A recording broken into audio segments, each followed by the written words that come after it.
Hi everyone, yes, it's another Gabe game. Please bear with me. Now, looking at this starting hand, this is a really awesome starting hand. It has a lot of money, and it has a special order, so that it can be used for summoning whichever icebreaker I need, depending on what ice the cop throws out. So, with two account ciphers and a same old thing, my first priority is to get the account ciphers out, which means running HQ, seeing the TMI, I'll force him to res it twice. It cost me quite a bit of credits, but well, I'm here to put the strain on the runners on the corpse credits anyway, so that's fine. Then, knowing there's a barrier, I summon my Corroder in preparation for next turn. Even with a Corroder, I realize that it's still going to be very tough to get past TMI because it costs 4 to break every single time. Not really worth it for me. But I'm here to deny the runner's credits, so I begin by using my Armitage, Dirty Laundering R&D, and just gaining a lot of credits in general. It's a very good starting hand. A lot of credits available to me. Meanwhile, what he does is also to credit up. Now he has 9 credits. But soon that will go away as soon as I get my account siphon going. The good thing about having a very awesome starting hand is that, as you see in this case, I do not need to draw too many cards. I just drew 1 card every turn, which leaves me the other actions to make runs or to play my special order, my Corroder, which is very important for Gabe. Gabe cannot afford to spend a lot of time drawing up cards. Gabe must spend the early game running as much as possible, so that yes, he can make a full advantage of where he's strongest, which is early game. Now I account siphon and obviously does a smart thing, res Sensen, and I end up having to clear the tags because I haven't seen enough of his influence. He might have a Scorched Earth in hand, and because I used up so many of my opening cards, I'm down to 2 cards. It's very dangerous to stay there with tags. So now the first thing I need to do is to kill the Sensen, because with a res Sensen, all he needs is 3 credits, or actually 2 credits, to get an astral chain going. And I certainly don't want that. This cost me a lot of credits, but thankfully I had played Armitage earlier, so I can get credits at will. He makes a fortified server. I really wish I could inside job there, but I can't. So all I can do, my best bet, is to take as many credits as I can from Armitage, install the ferry in case it's a sentry, and run. It's a bastion. I break it, and I score the Astral Script. Very lucky there. I don't think that was a very good play, because if I had inside job, that would have been just as easy. So because of that, he had no credits left. He had to spend his entire turn clicking for credits. Remember that he rests the Bastion Master. This gives me the time window I need to abuse his weakness. So I draw up, get some credits, and make a run of R&D to scout out that piece of ice. I was very tempted to do a Maker's Eye run, but it could have been a Code Gate, and that would be a waste of a Maker's Eye. So now that I've ran through and I've seen it's a pop-up window, I know that it's a very porous piece of ice. I can Maker's Eye it next turn if he doesn't ice it up. And sure enough, he doesn't. He chooses the economic route instead. Time to leverage on that. But first, account siphon. Why? Because he's back up to 9 credits. That remote server there could very well be a Sensen. I don't want him to be scoring anything out of hand. So I siphon him, and then I'm forced to clear tags once again because I haven't seen enough of his influence. Then I place pressure on R&D, raiding his deck with my Maker's Eye. From there I liberated breaking news, so now I'm on 3 points. So far so good. 5 credits, the corp installs something in the Bastion, and ices up R&D. I'm done with R&D anyway. I know that there are 2 pieces, there are 2 cards there that he will slowly draw up, so I have no intention of attacking R&D anytime soon because there are no agendas up there. I draw into a Sneak Door Beta.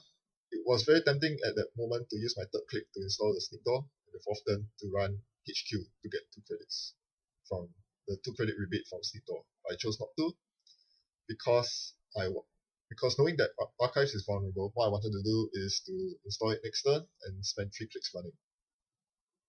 Turns out that was a good idea, because had I installed Sneak Door last turn, that piece of ice that you see on HQ now would have gone over archives, and I wouldn't have been able to abuse Sneak Door anymore.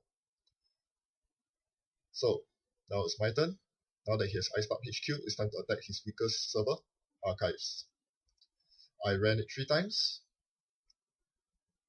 I scored an Astro Script.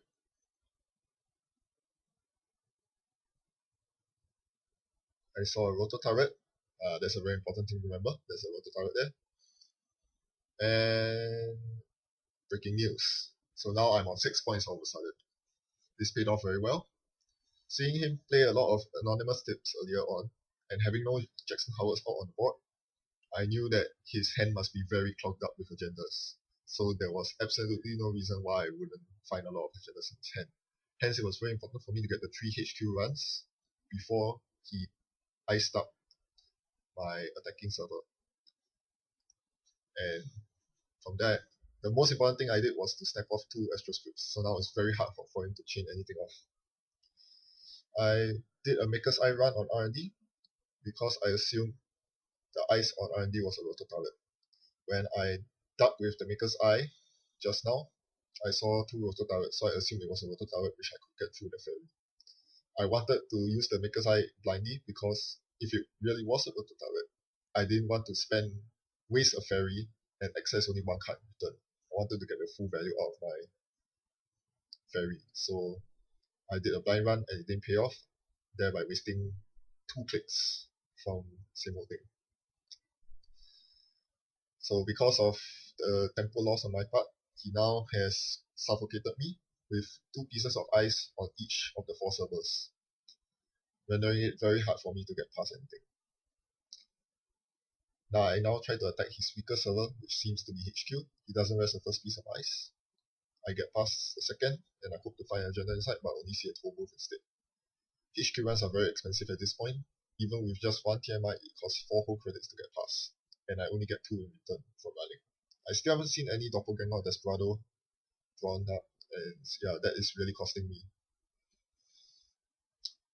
So this is where I begin to drastically slow down. While I was on a very fast, furious pace offensive earlier on, now it's becoming very slow. I need to start clicking out for credits before making 1 big run and hoping that that run will pay off. This is where Gabriel starts to falter. This is why it's very important to be on the offensive early on. I blindly account siphon, thinking it was a rotor turret again, but no. I saw 2 rotor turrets, I assumed it was, but that was not to be. Instead, it's a TMI, which I do not have enough credits to break through. So all I can do is to check out and waste an account siphon. What a pity. Next, I install Bank Job to threaten the remote. I'm pretty pensive looking at his credits. He's on 6 credits now, and after his turn, he's now on 9 credits. This is enough to score from hand a set. I need to force him to rest something, anything, just so that he won't be able to score from hand. And that's what I do. I run archives even though I knew that I could never break through all the pieces of ice. Even though I knew it would cost me my ferry, I knew there was a rotor turret there because it had to go somewhere. So I wasted my ferry, but at least I forced the credits out of him. Then I ran a remote, and I also forced the Enigma rest. So now he's back down to 3 credits. This is how you deny credits with Gabe, and it's another way. If you cannot get into any of the central servers, at least slow the runner down, slow the cop down by making them rest ice. Thus, especially for NBN, because now NBN cannot score from hand. Meanwhile, I frantically draw up trying to get any tempo going, but I failed to do so, and now NBN punishes me with subliminal messaging, the newest card in fear of loading, which punishes me for not making successful runs. And obviously, I'm not going to make any successful runs anytime soon, but there's nothing I can do about it right now.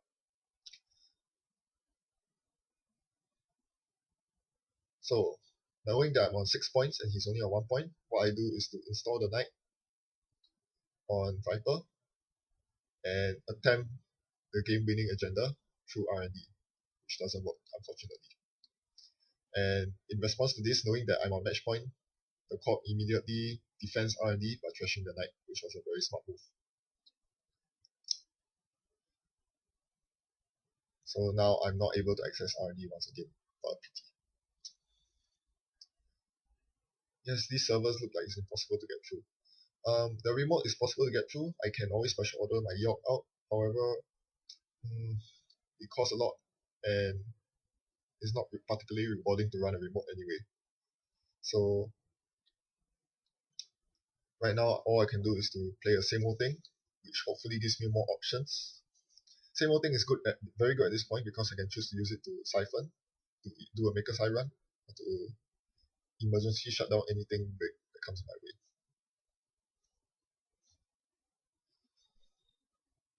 Meanwhile, he gains a lot of burst credits and is starting to go beyond the point where I can deny him of credits. So I install a fairy and continue clicking out for credits. Meanwhile, he continues snowballing out of control with subliminal messaging and a sweet sweep. So now he's on 20 plus credits. Thankfully, my aggression early game paid off. I'm now on match point, as you know. So all I need is to make a single run for the game-winning agenda. What do? I can't siphon him. And at this point, I don't really care about the text anymore. I just want to win. I just need the game-winning agenda. And I have 12 credits to get that. With one click left, I decide to install the Femme Fatale on R&D because R&D is the best way to get the game-winning agenda. Because the corp doesn't know what's on R&D, so the corp is forced to ice out R&D. Otherwise, every time I get access, he's risking game loss immediately. I played the Femme as my last click because in case of a close accounts, which I'm always wary about, I don't want my account siphon lead to go to waste. And of course, he reacts very well. He deletes the piece of ice that I femmed and now has 2 brand new ice on the server. Not that easy to get through anymore, huh? So I used Lawyer Up in the hopes of drawing something useful. I didn't draw anything useful except for 2 sneak door betas, which I didn't need anymore. I have no plans to run through archives anymore. Although that being said, I can still get through archives because now that Femme is out, Rotor Turret only costs 2 to break. In the meantime, he gets an extra script out, so I knew that the game was going to end very soon if I didn't do something quick. Again, this is what happens when Gabe gets to mid to late game. He slows down very drastically, clicks for credits, keeps drawing cards, finding the tools that he needs. This buys the corp a lot of time to gain credits and score agendas.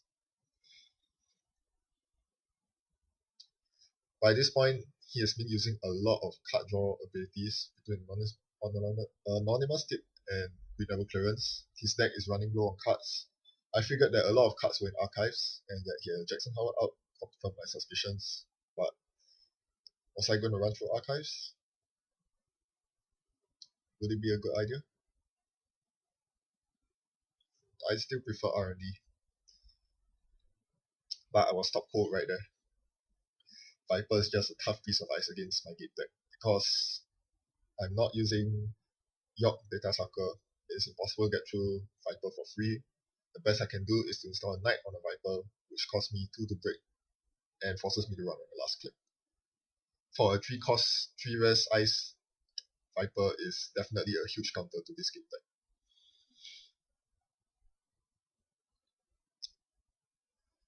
The corp continues drawing up like crazy. I don't know why. Maybe he's searching for an agenda, but he doesn't have a res and send out. He cannot be searching for any more extra scripts because I have both of them stored. So I figure that a lot of archives must be in, a lot of agendas must be in archives since he has been drawing so much and trashing so many cards. Getting through the first Rotor Turret for free, I then force him to res the second piece of ice.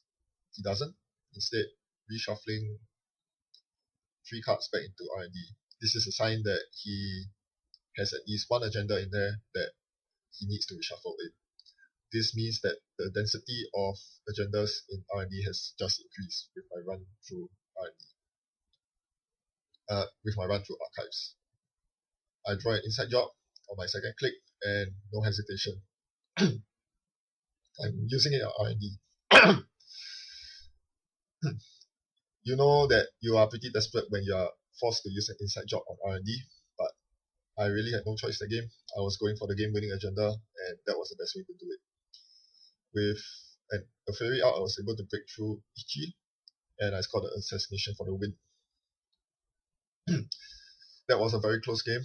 I mean, it definitely would have been a very hard game to win. Much harder if I had not been on match point. The surprise snake door beta was the game-winning factor for me. With the surprise snake door beta, I was able to snipe 3 agenda points worth of agendas out of his hand. Without that, it would have been impossible to keep up the pressure on R&D. Having been suffocated from all 3 central servers and the remote with 2 layers of eyes up rather quickly during the game. And since he had a lot of credits, he was ready to pump them out and score them out, while I had no answers for his aggression with my slow economy. Being able to preempt the runner is very important as COP. Had he iced out archives earlier, I wouldn't have been able to perform this. So a good COP would know how to preempt the runner and stay ahead to win the game. That's all I have. Thanks for watching. See you next time.